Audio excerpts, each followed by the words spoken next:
के साथ में है, इसका मतलब रामदास अठावले बसपा के की नीति से ज्यादा बढ़िया नीति बसपा रामदास अठावले के पास है। इसका मतलब मायावती से बड़ा नेता रामदास अठावले है। इसलिए मैं कह रहा हूं कि आपके जैसे लोग कभी इधर कभी उधर, आप राजनीतिक लोग हैं, आप अपने फायदे के लिए पार्टियां बदल सकते हैं। राहुल नागपाल कल भी फूले अम्बेडकरी आंदोलन के साथ खड़ा था, हमारे जैसे लोग फूले अम्बेडकरी आंदोलन के साथ खड़े। आप एमपी एमएलए बनिए, आपका धन्यवाद, आप मुख्यमंत्री बनिए, आपका धन्यवाद, लेकिन इस आंदोलन को कम से कम राजनीतिक इस आंदोलन राजनीतिक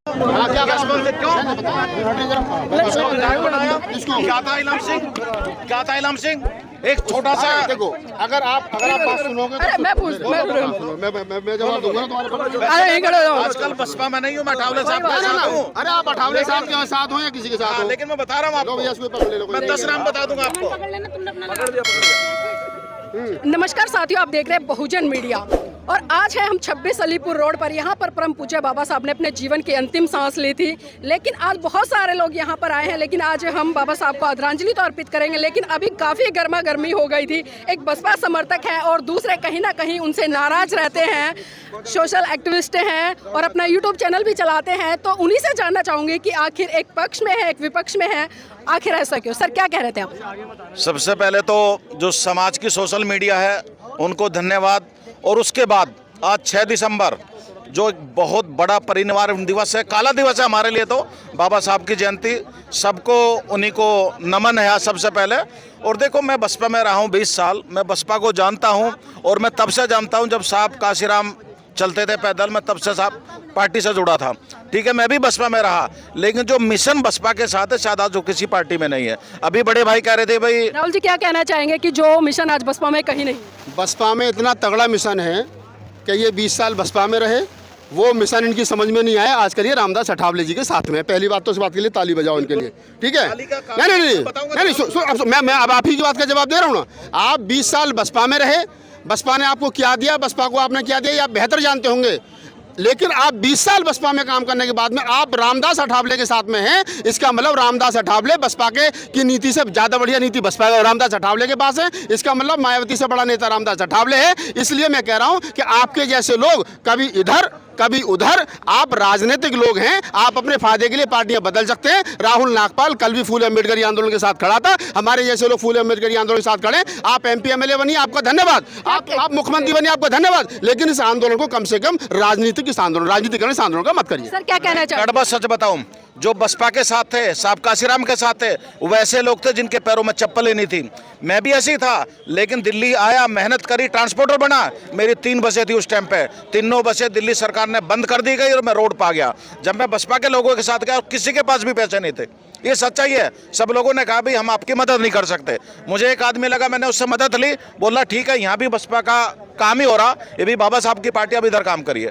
दूसरी बात, जो बसपा के दिल्ली प्रदेश के लोग हैं, वो दिल्ली को क्या पूरे देश को डुबोने का काम कर रहे हैं, वो संगठन नहीं चला रहे। इल्जाम लगा रहे हैं सर बहुत बड़ा। हाँ बिल्कुल, मैं कह रहा हूँ, मैं सीपी सिंह को कह रहा हूँ, मैं 2 साल घर बैठा हूँ, मुझे समाज के लोग लेके गए, मेरा जाना मैंने चेहरा रहा पुरानी में, जहांगीरपुर में कौन लोग नहीं जानता मुझे पुराना, मुझे लेके गए कि आप घर में बैठे, चलिए आप अच्छे वक्ता भी हैं और अच्छे दबंग आदमी है। बोला मैं मेरठ से चमारू और दबंग आदमी हूँ। क्या लगता है कि बसपा के नेता खराब हो चुके हैं, बिक चुके हैं आज? नहीं, मैं बिकने की बात नहीं करता, उनकी अच्छी सोच नहीं है, वो समाज को लेकर नहीं चल रहे, वो आपस में फूट पड़ती है। अगर कोई बाहर का प्रभारी आ जाता तो आपस में उनके दरार पड़ जाती है, वो उसकी बात नहीं मानता, वो उसकी बात नहीं मानता, इस वजह से बसपा मजबूत नहीं हो पा रही। मुझे लोग बाग लेके गए, उन्होंने फिर भी कहा सीपी सिंह के जैसे अब ये फिर घर बैठ जाएगा, इसका क्या? मगर ठीक, हम घर बैठे, अपने आप चला लो। अभी 4 राज्यों में जो चुनाव का नतीजा आया, जो लोग बात कर रहे थे कि बसपा सरकार बनाएगी या बसपा के मुख्यमंत्री बनेंगे, तमाम ऐसी बातें सोशल मीडिया पर चल रही थी, लेकिन हमने देखा जब रिजल्ट आया तो सबका सब धराशाही। कौन कह रहे थे इस बात को कि सरकार बनेगी? कौन कह रहा था कि हम तेलंगाना में सरकार बनाओ? उन्हें पकड़ के लाओ। मैं पहले दिन से कह रहा हूं, पहले दिन से, मेरे वीडियो निकाल करके देख लो कि बहुजन समाज पार्टी को जितने वोट पिछली बार मिले तो उससे कम मिलेंगे, सीटें कम आएंगी। हमारे पास नीति नहीं है, हमारे पास सिस्टम नहीं है, हमारे पास कार्यकर्ता ईमानदार नहीं है, और उसके लिए जिम्मेदार कोई और नहीं है। 2007 में पूर्ण बहुमत की सरकार बनी, माननीय साहब काशीराम की 2006 में डेथ हुई, उसकी सिंपैथी के आधार पर पूर्ण बहुमत की सरकार बनी, और 2009 से लेकर के और 2023 तक प्रत्येक चुनाव बहन जी के नेतृत्व में हारा जा रहा है। और अगर मेरे परिवार का मुखिया ठीक नहीं है, उसके नेतृत्व में घर ठीक रास्ते पर नहीं चल रहा है, तो परिवार के मुखिया को चाहिए कि अपनी कुर्सी पर किसी दूसरे को बिठाए, और परिवार के जो लोग हैं उनको चाहिए कि वो हिसाब मांगे कि हमारी पार्टी 206 से 1 पर कैसे आ गई। हमारी पार्टी जो अन्य स्टेटों में 10-10, 15-15 विधायक हुआ करते थे, वो पार्टी 0 कैसे हो रही है। जिस आकाश आनंद को उत्तराखंड, छत्तीसगढ़, राजस्थान, मध्य प्रदेश में लगा रखा था कि जाओ युवाओं के बीच में जाओ, चंद्रशेखर और जो लोग समाज में काम कर रहे हैं उनकी तरह तुम भी अपना फेस बनाओ। बसपा का राष्ट्रीय कोऑर्डिनेटर बना दिया, भाई साहब को अध्यक्ष बना दिया,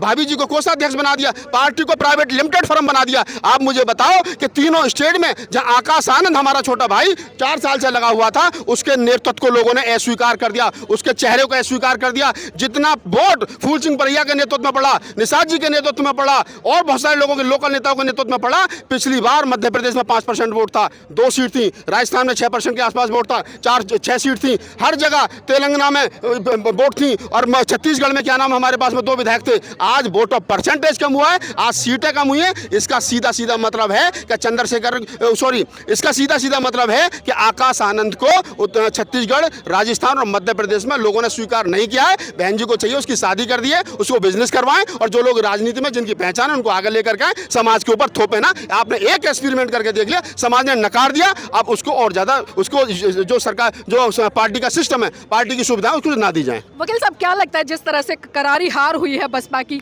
तो कारण क्या है बेसिक? देखिए, आप जो है बहुजन समाज पार्टी के किसी भी पदाधिकारी से, किसी भी नेता से एक सवाल पूछिए कि बहुजन समाज पार्टी के जो नीति हैं कौन बनाता है, एक ही जवाब आएगा, बहन जी बनाती हैं। निर्णय कौन लेता है, एक ही जवाब आएगा, बहन जी लेती हैं।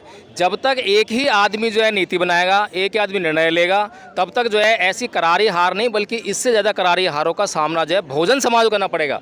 बहन जी को ये समझ में शायद आता हो ना आता हो कि ये जो करारी हार जो हो रही है बसपा की या बहन जी की नहीं हो रही है, बल्कि इससे जो अपमान का जो जहर पीना पड़ रहा है वो बहुजन समाज को पीना पड़ रहा है। क्योंकि बहुजन समाज जो है कहीं गली में, कहीं कूचों में जो है हर वक्त जो है मनुवादियों से जंग लड़ता हुआ दिखाई देता है। अम्बेडकरवाद वर्सेस मनुवाद हर जगह होता रहता है। तो यहाँ अम्बेडकरवाद जो है अपनी क्षमता को पूरा लगाना चाहते हैं क्षेत्र में जाकर जो है, लेकिन ये बहन जी हैं और बहन जी की नीतियाँ हैं जो कि इस तरह से काम करती हैं कि पूरे 5 साल तक जो है पार्टी कहीं पर भी फील्ड में नजर नहीं आती है।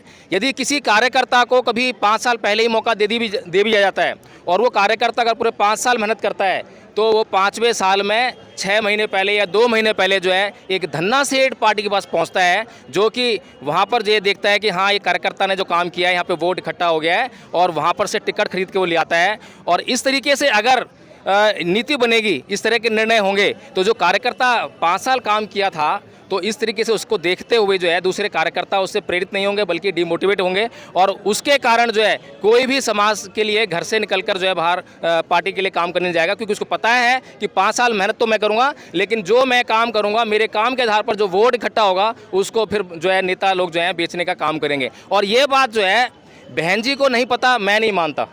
मुझे बिल्कुल नहीं लगता कि बहन जी को जो है पार्टी के भीतर क्या हो रहा है, क्या नहीं हो रहा, किस लेवल पे क्या हो रहा है, इसकी खबर नहीं पहुंचती है। अगर नहीं पहुंच रही है, पता नहीं लग रहा है, तो भी एक सिस्टम का अभाव है, और सिस्टम अगर पैदा करना है तो वो नेता की ड्यूटी है कि सिस्टम पैदा करे, और वो ये निश्चित करे कि उसका जो समाज है कहीं पर भी अपमानित ना हो।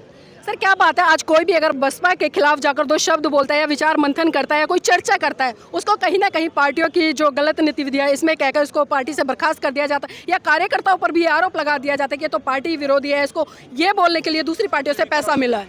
देखिए, बहुत सारी बातें ऐसी हैं, क्योंकि बहुजन समाज की पार्टी है, बहुजन समाज पार्टी जो है बहुजनों की नाक भी है, बहुजनों का मान सम्मान और स्वाभिमान भी है। इसलिए बहुत हद तक कोशिश करते हैं कि इस तरह से खुले मंच पर या खुली बात ना करी जाए, क्योंकि इससे जो है केवल बहन जी का अपमान नहीं होता है, केवल बहुजन समाज पार्टी का अपमान नहीं होता है, इससे हर समाज के उस व्यक्ति का अपमान होता है जो गली कूचों में, गली मोहल्लों में अम्बेडकरवाद, मनुवाद की लड़ाई लड़ने के लिए तैयार रहता है, लड़ता रहता है। तो इसीलिए जो है ये बातें जो हैं ज़्यादा खुले तौर पे कहें और ज़्यादा इल्ज़ाम लगाएं वो भी ठीक नहीं है।